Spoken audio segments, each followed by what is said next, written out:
Urban FM 104.5. Urban FM 104.5. Sur les 104.5 Urban FM, la station urbaine, on est avec Mosley. Mosley, bonjour. Rebonjour Dafresh, bonjour René Rude, bonjour tout le monde. Aujourd'hui, on parle de quoi? On fait le tour de l'actualité. On fait un petit tour de l'actualité parce qu'il faut savoir que le front social est quand même en ébullition en ce moment, notamment en ce qui concerne le secteur public. Vous savez qu'il y a, depuis le 27 septembre, il y a eu le déclenchement de la grève dans l'éducation nationale. Et c'est une grève qui a été appelée, du moins l'appel à la grève a été fait par d'abord la centrale syndicale, la CONACYCED, Convention nationale des syndicats de l'éducation, et le Sénat. Et ensuite, ils se sont formés en coalition. Et aujourd'hui, quand on regarde un tout petit peu, on a l'impression qu'il y a quand même une situation qui, aux yeux des populations et même de l'ensemble du public, qui est préoccupante, étant donné que de plus en plus, on enregistre un durcissement du mouvement de grève, aussi bien à Libreville qu'à travers le pays. Il vous souviendra qu'au début de ce mouvement, on avait reçu un responsable de la CONACYCED ici pour essayer de présenter les objets, du moins les raisons qui ont conduit ces syndicats à pouvoir entrer en grève, sinon ces partenaires d'éducation nationale à choisir l'option grève pour pouvoir plus ou moins interpeller les gouvernants. Alors, ce qu'il faut dire, c'est qu'aujourd'hui, à mi-parcours, peut-être un peu plus d'un mois après le déclenchement de la grève, sinon un mois après le déclenchement de la grève, on se rend bien compte que rien n'a bougé. Sinon 2 mois, parce que septembre, octobre, novembre, on est en novembre, et le 27 novembre, c'est demain, ça fera exactement 2 mois que les enseignants à travers le Gabon sont en grève.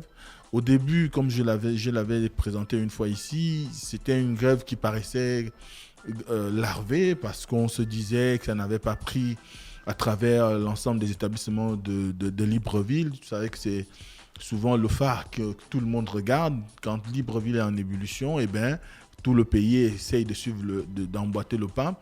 Et au fur et à mesure des évolutions, des rencontres entre les syndicats et des enseignants, on a vu comment plusieurs établissements sont rentrés en grève. Certains établissements ont complètement fermé, notamment dans le premier degré, donc les écoles primaires. Certaines écoles primaires sont complètement fermées. On a un mouvement qui est, on va dire, ralenti dans un certain nombre de grands établissements. Il y a d'autres où on a des effectifs qui oscillent sur peut-être, si vous avez 60 enseignants, il y a peut-être une trentaine, donc 50% de grévistes et 50% de ceux qui vont en classe. Mais aujourd'hui, il faut savoir que dans les salles de classe, vous avez sur à peu près 8 ou 9 matières dans une classe de terminale, vous avez à peu près 4 enseignants qui sont absents.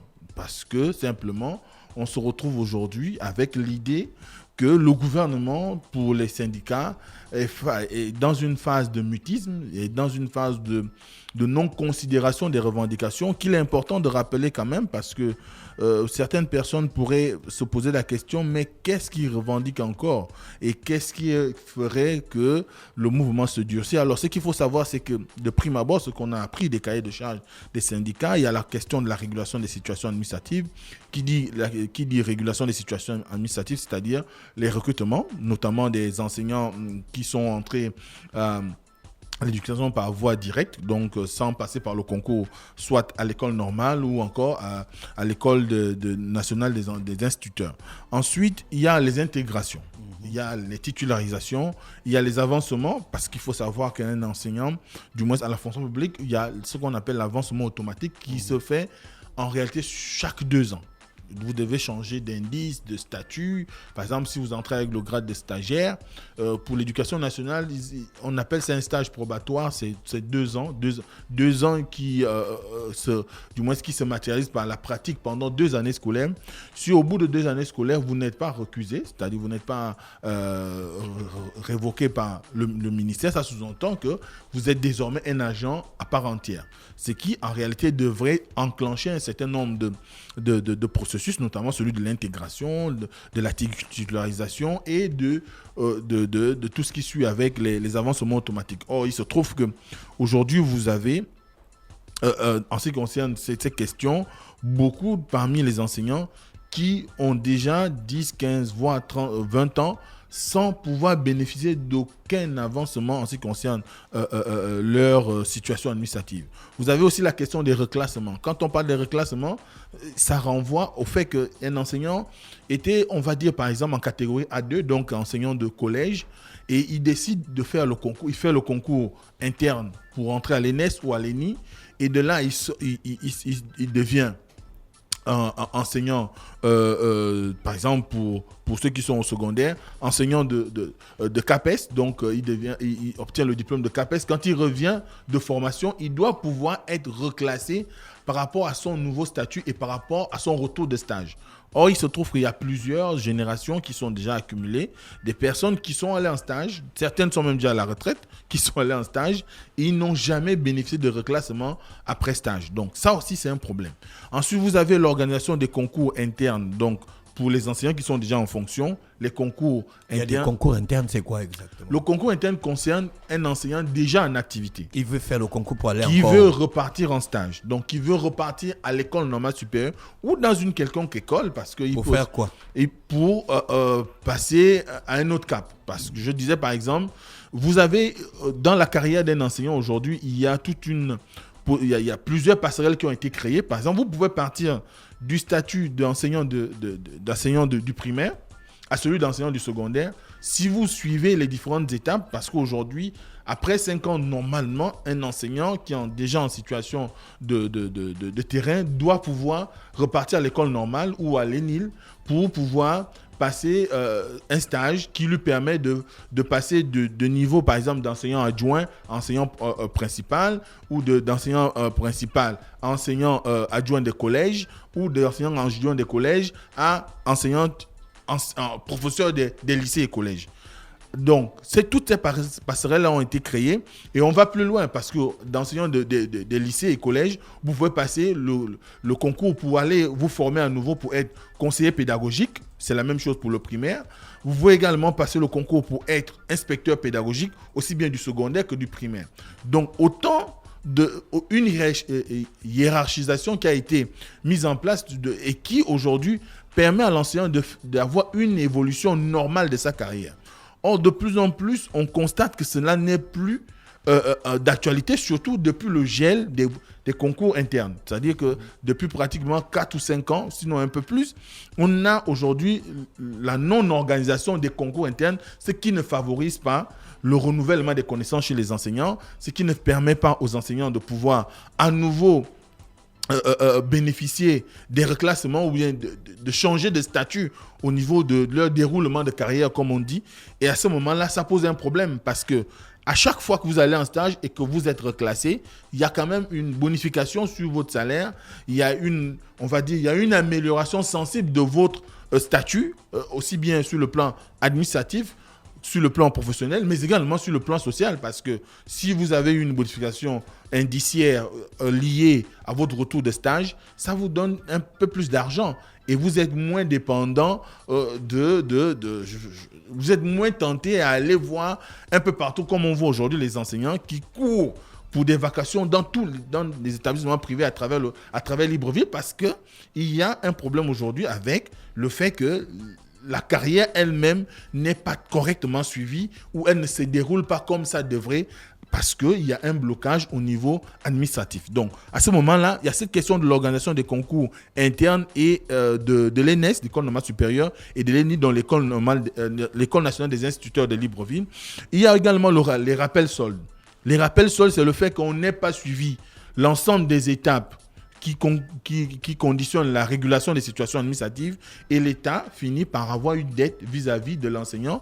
Par exemple, vous avez quelqu'un qui a 10 ans, il n'a pas changé de statut, il n'a pas changé d'indice, il n'y a pas eu d'avancement automatique.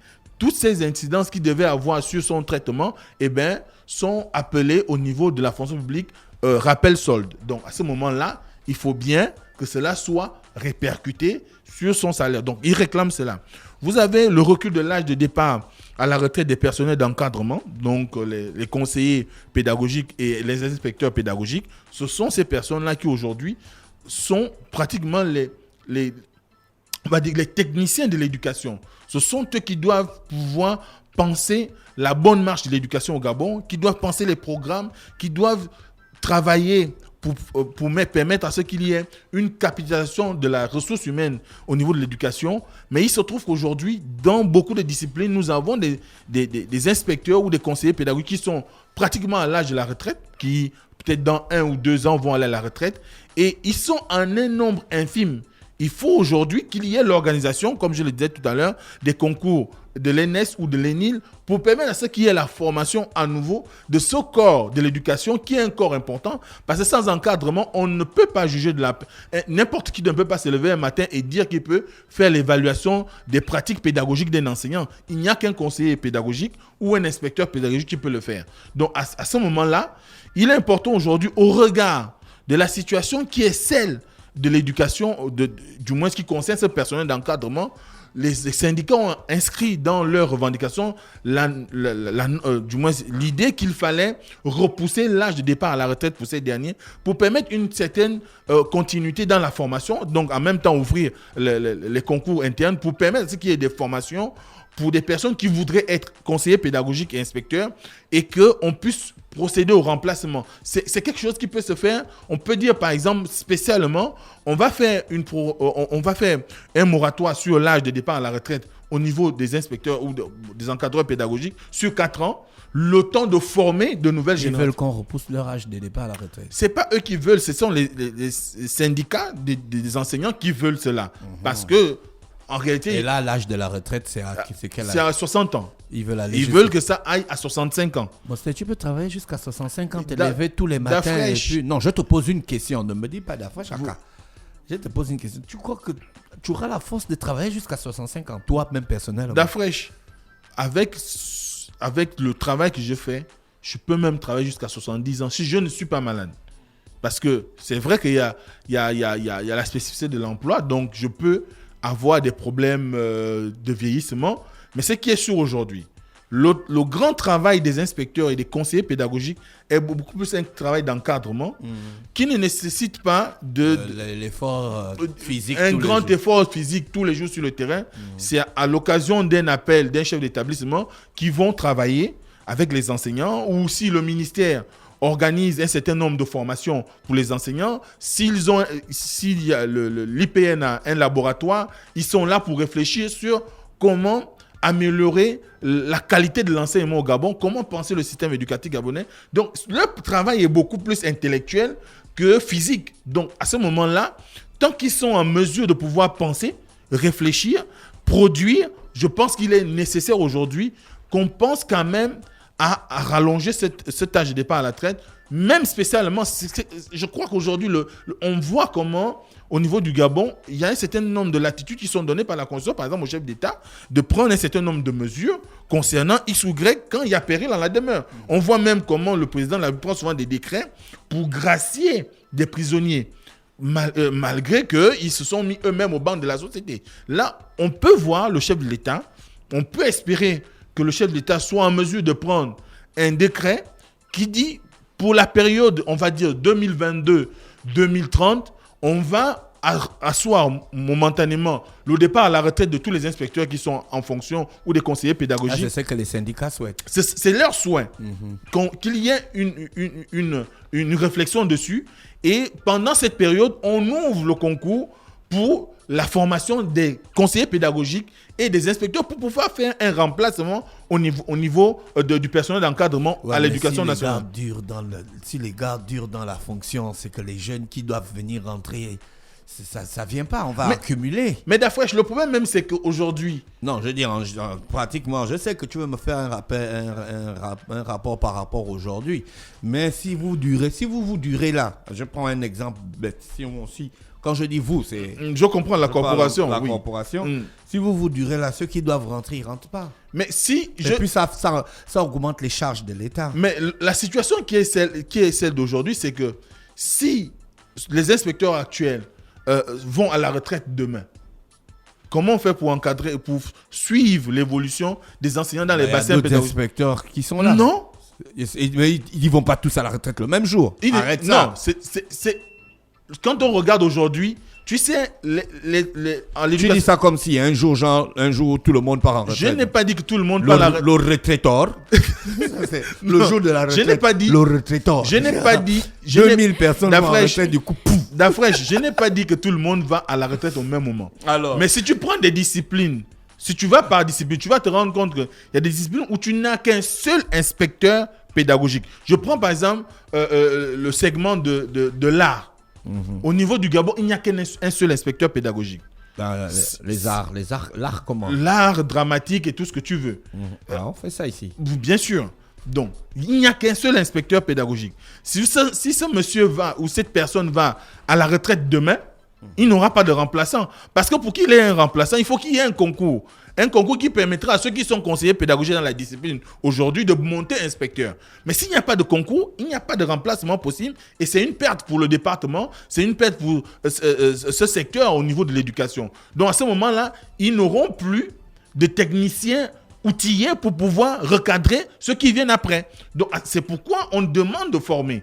Parce que pour qu'on arrive à un remplacement à la fonction publique, il faut que, aussi bien quand les gens vont en retraite, on puisse leur trouver des remplaçants. Mais si on ne fait que laisser des gens aller à la retraite sans qu'il y ait de remplaçants, eh bien, on fait du surplace. Et c'est ce qui fait qu'aujourd'hui, les enseignants réclament qu'il y ait le recul de l'âge de départ à la retraite à 65 ans. Un autre point. Ensuite, vous avez l'activation de la commission ministérielle chargée du dialogue. Ça, il faut reconnaître, c'est la seule chose qui aujourd'hui est acquise au niveau de l'éducation et de l'enseignement supérieur, qui deviennent un seul ministère.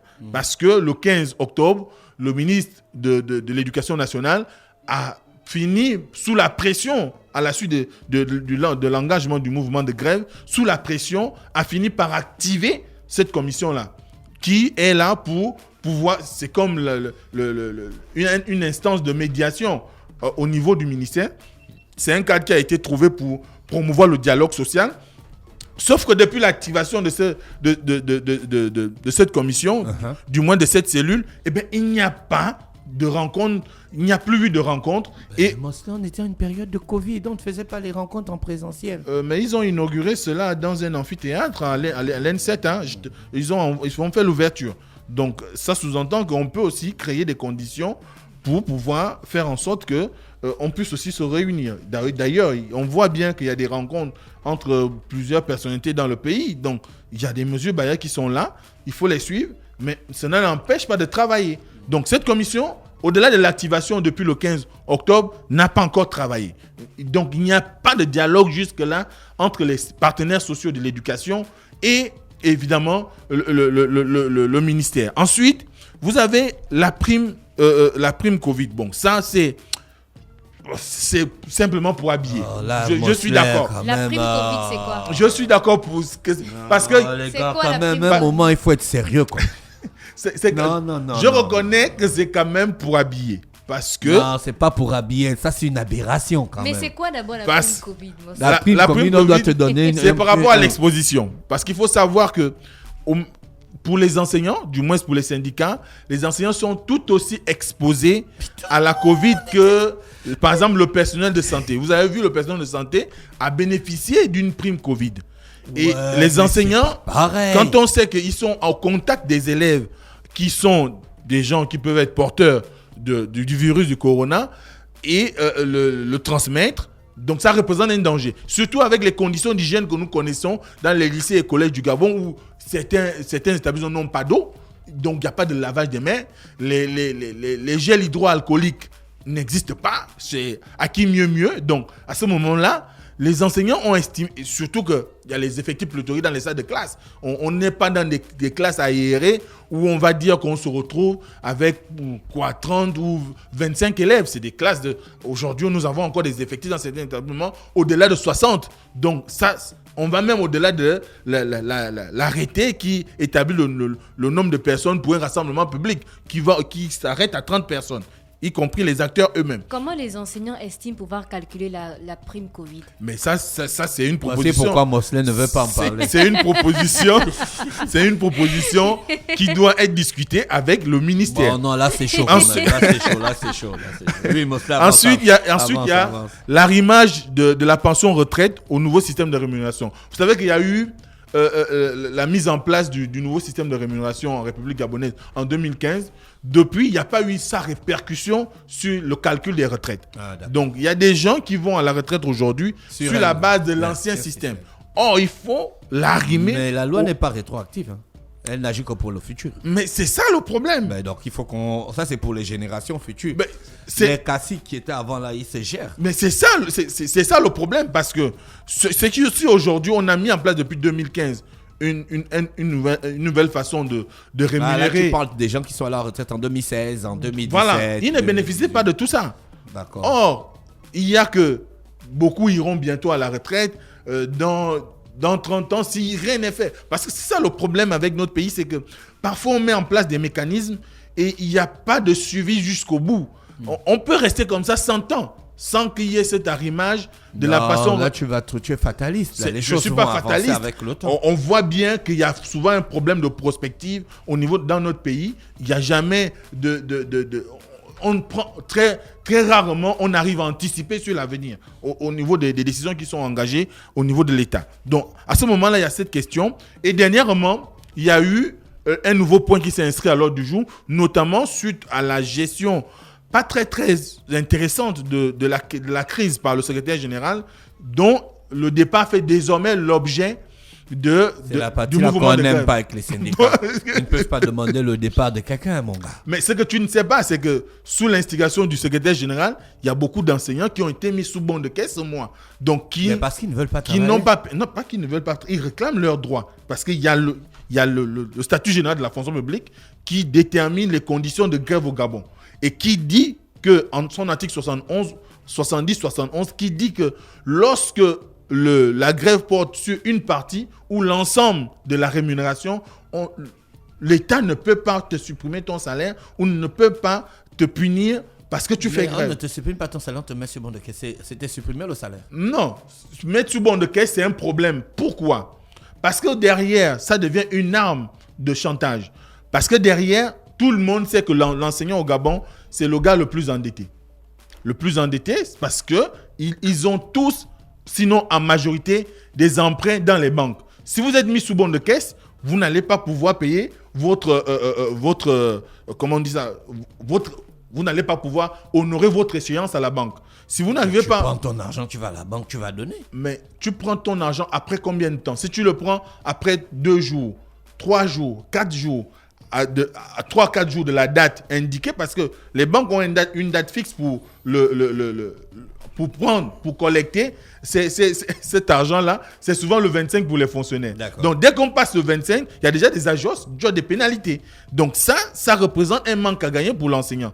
Et c'est sur cela que joue souvent l'État pour contraindre les agents publics, sinon les enseignants, à repartir dans les classes, parce qu'on sait que si tu as une dette où on te fait un prélèvement de 100 000 ou 180 000 et que finalement tu n'arrives pas à honorer à l'échéance, la pénalité, tu vas perdre 210 000, surtout que ce n'est pas souvent très bien suivi au niveau des banques. Donc à ce moment-là, il y a quand même un problème et c'est ce qui fait qu'aujourd'hui, les enseignants ont décidé d'inscrire le départ de M. Théodore Koumba du ministère comme un préalable à la discussion. Et d'ailleurs, ils ont engagé dernièrement une... Quand on veut discuter, on ne met pas ce genre d'impératif. Oui, tu ne peux pas aller vouloir discuter avec quelqu'un et puis tu commences à lui donner des instructions. Mais lorsque tu dois aussi... Si tu as le t-shirt bleu, tu ne discutes pas avec moi, frère. Quand tu devrais aussi... Est-ce que c'est le t-shirt qui fait... Quand tu es de bonne foi et que tu veux également la discussion, tu ne brandis pas une menace de coupure de salaire. Donc, en retour, attends-toi à ce qu'il y ait aussi une réaction et un durcissement du mouvement. Et ce qui fait qu'aujourd'hui, des gens ont pu voir dernièrement au niveau de Port-Gentil, notamment en début de semaine, où on a non seulement observé la sortie des établissements, des élèves qui a même conduit à l'annulation des apprentissages pendant, je crois, 3 ou 4 jours ou pour la semaine par le gouverneur. On a également vu comment il y a eu l'observation d'une ville morte, je pense, mardi ou mercredi. Ça n'a pas marché. Ouais, mais au moins, il y a eu... Le gars a recommuniqué, il a dit, bon, ça n'a pas marché, on va essayer encore un autre coup. Mais il y a eu un appel qui a été initié. Vous avez aujourd'hui pratiquement la ville de Mouila qui est fermée, en ce qui concerne les écoles. Vous avez la ville de Lambaréné, vous avez la ville de Fougamou. Vous avez aujourd'hui le Gouelolo avec Koulamoutou et un certain nombre de départements. Vous avez pratiquement l'ensemble du pays et le mouvement continue. Est-ce que je vais te poser la question, est-ce qu'on peut espérer que les choses vont s'arranger? Les choses peuvent s'arranger parce que, en réalité, ce qui se demande, du moins ce qui s'impose à toutes les parties aujourd'hui, je crois, c'est le besoin de dialogue, besoin de rencontre. Mais ça fait un mois que le ministre n'a pas donné suite à la première rencontre qu'il a eue avec les syndicats, à laquelle les syndicats lui avaient fait savoir qu'il y avait des préalables pour pouvoir arrêter la grève, notamment des signes d'apaisement en ce qui concerne l'organisation des concours internes. Et ces concours internes, on peut reconnaître que ça ne dépend pas du ministre de l'Éducation nationale parce que c'est une question transversale. En réalité, les concours doivent être annoncé par la fonction publique. Donc, si le ministre s'assoit avec les syndicats, la situation sera réglée, les classes vont ouvrir. Mais c'est de la discussion que jaillit la lumière. Et à ce moment-là, la fonction publique aujourd'hui, c'est pourquoi vous observez que depuis un certain temps, les syndicats vont faire les sittings au niveau de la fonction publique pour rappeler à Madame Madeleine Baird sa mission, qui essaie de ne pas seulement ouvrir les concours à toutes les autres corporations, alors qu'aujourd'hui, on a un gap au niveau de l'éducation. J'ai regardé sur les réseaux sociaux et sur le journal que le ministre de la Jeunesse avait commencé à signer. C'était quoi les fiches? Les fiches bleues, oui. C'est une avancée pour le... Bon, c'est des gars qui vont pour dans son le ministère. Pour son ministère, parce que... Mais c'est pas pour les éducateurs sportifs qui rentrent dans le ministère de l'Éducation nationale. Pas toujours, ça peut aussi être des administratifs.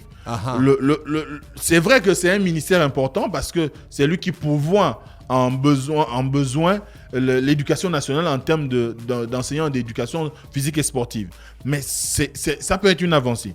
Mais ce qui est sûr aujourd'hui, le goulot d'étranglement, c'est celui de l'organisation des concours. Il faut bien que Madame Madeleine Baird, le ministre de l'Éducation nationale et l'ensemble des ministres qui sont chargés de gérer la question des situations administratives puissent se retrouver et discuter et permettre une certaine ouverture, une certaine souplesse dans la discussion pour que les enseignants arrivent à avoir des gages. Les enseignants ont proposé par exemple qu'il y ait la mise en place d'une commission spéciale qui pourrait faire dans le traitement des données de l'éducation nationale, donc un guichet unique pour le traitement des dossiers de l'éducation nationale pour pouvoir accélérer. Il faut juste prendre un arrêté. D'accord. Cet arrêté ne vient pas. C'est la même chose pour l'annonce des concours. C'est juste un arrêté. Je pense que si on a au moins, on va dire, 2 ou 3 points majeurs de cette question, notamment la régulation des situations administratives, l'organisation des concours, les rappels soldes, ça peut peut-être être une discussion sur le long terme, sur le court moyen terme. Mais ce serait déjà un commencement. Notamment avec les régulations des situations administratives et l'organisation des concours internes NS. Merci, Mosley avec nous ce matin sur les 104.5 Urban FM, la station urbaine. On se dit bye bye. Aujourd'hui, c'est vendredi. Prenez du temps, passez un bon week-end et surtout, écoutez l'horoscope des auditeurs. Urban FM 104.5.